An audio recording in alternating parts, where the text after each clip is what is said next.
Cameron, you didn't eat very much of your lunch.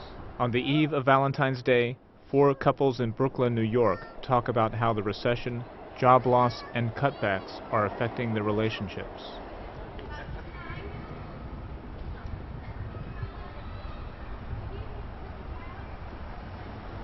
I used to work for Citigroup. I was a project manager there, and I was released from my position back on May 19th. A lot of people that were let go that particular day. From then until now, I've been unemployed. I had a couple of interviews that went pretty well, but nothing really became of them. It's just been pretty much a dry spell out there.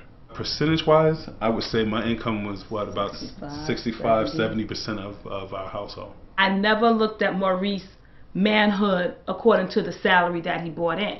So that respect has always been there because of his integrity. When bill collectors call, you know, I have to tell them, listen, it is my intention is to definitely pay, and I do pay, but I have to let them know that I might be late this month. We're very careful not to buy foolish things. We buy what's necessary. We buy our needs instead of, you know, from out of our wants. Our priority list is housing, food, and utilities. And then after that is everything else. The kids, they're so used to going out. When I was working, we pretty much had enough money where I didn't have to save to plan a movie night. And now we do. You know, we love each other. When we stood, you know, and took our vows, it says for better or for worse. Love doesn't change when the worst times come. And if love changed based on the situation, then it's not real love. But it doesn't mean it doesn't get tough. Oh yeah. Yeah. I remember one Valentine's where I actually made the Valentine, so you know that's where we're probably headed to this time again, where we're making each other Valentine. It means a little bit more when you make it by hand anyway. It actually does. I got a card one year with the glitter on it and I love you and I love you. Happy Valentine's Day, I love you. Mwah.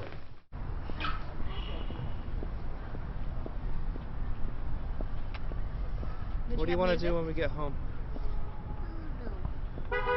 Our kids are 4 and 18 months, so I think they're the boss. All right. Well, at least we have jobs. We're their employees. Yes, right. Yeah. June 2nd of last year, I was a legal assistant at Bear Stearns. Bear Stearns was one of the investment houses on Wall Street. I had been there for 4 years. I was out. I was Director of Public Affairs at Lifetime Television. The department is actually right now transitioning to Los Angeles, and so made the decision that we weren't going to move to LA. We had some savings, and the severance money and unemployment is helping. We can make things last. I think we'd both be very happy to be working, but I think during this time, you know, we're trying to make the most of it. Doing things that, you know, are couple-ish, since we have so much couple time. You know, this is an opportunity. I sound like Sunshine Sally. Peter and I went on an interview together. I pitched us as 2 for 1. So I reached out to her on my own, just with my resume, and she said, well, come on in. And I'm like, you know, by the way, you know, my husband's also looking for work. She's like, well, bring him in too. And we haven't heard from him since. All the recruiters I've met have... Maybe it's Bear Stearns being on my resume. It's No.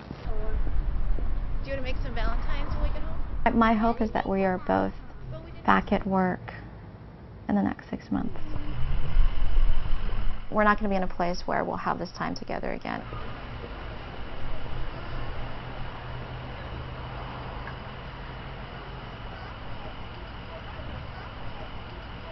It's been almost a year. I've been looking for a job for a bank.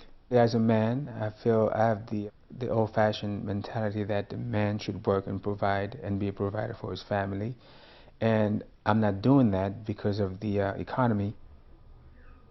I just don't have any real expectations that he'll be contributing financially until the market recovers somewhat. Billy definitely feels to a degree, he wants to be responsible for his family.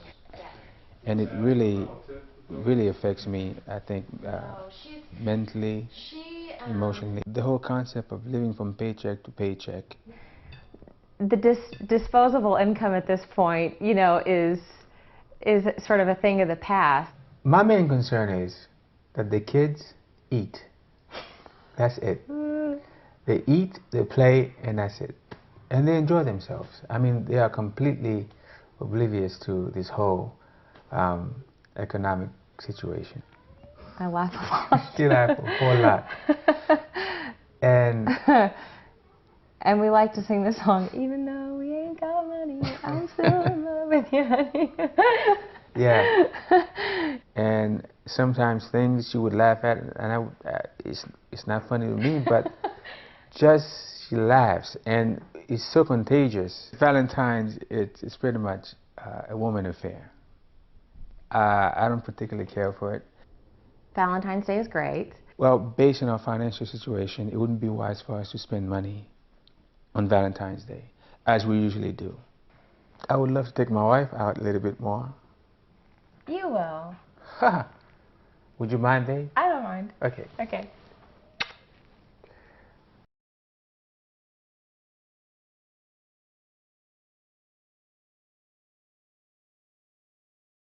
We put our apartment on the market, and it was 2 days later, I think, that Lehman Brothers fell, which we weren't sure how that was going to play out in terms of selling our apartment, which was sort of a key factor for buying this place. So as that progressed, instead of selling our apartment in a matter of a few weeks, it's now been 4 or 5 months. 4 months, yeah. For a while now, I've been consulting at a single client, and that client reduced my hours by 30% in January. We're going to get through this. I don't have any doubt we're going to get through this little bit of a hiccup in our economic situation. And maybe on the other side, we're not going to be as comfortable financially as we thought we were going to be, but it's not like we're not going to be able to proceed. I don't think that's going to happen. We have a limit on what we can buy without advising the other. So in other words, if I want to go out and buy a couch and it's $1,000, I can't do that. As a consequence, if as a result of that decision, something happens that causes us some kind of hardship, we're in it together. It's not like one of us sort of pressured the other one to doing something. When you're dealing with heavy, stressful things that affect the quality of your life going forward, it's good to sometimes just get silly. He's Sweet Pea. Yeah, I have a lot of weird nicknames for Darren. Yeah, he's a wordsmith, so he comes Professor. up with. We were planning to drive off the cliff together, No, we're not. We're planning to die peaceably in our beds together in our late 90s. Right. Late 90s. I want 100. He wants to live to 100. If I can make it to 100 with my mind intact, I'm fine. If you can make it to 50 with your mind intact, I'll be surprised. Happy Valentine's Day. Happy Valentine's Day. Always.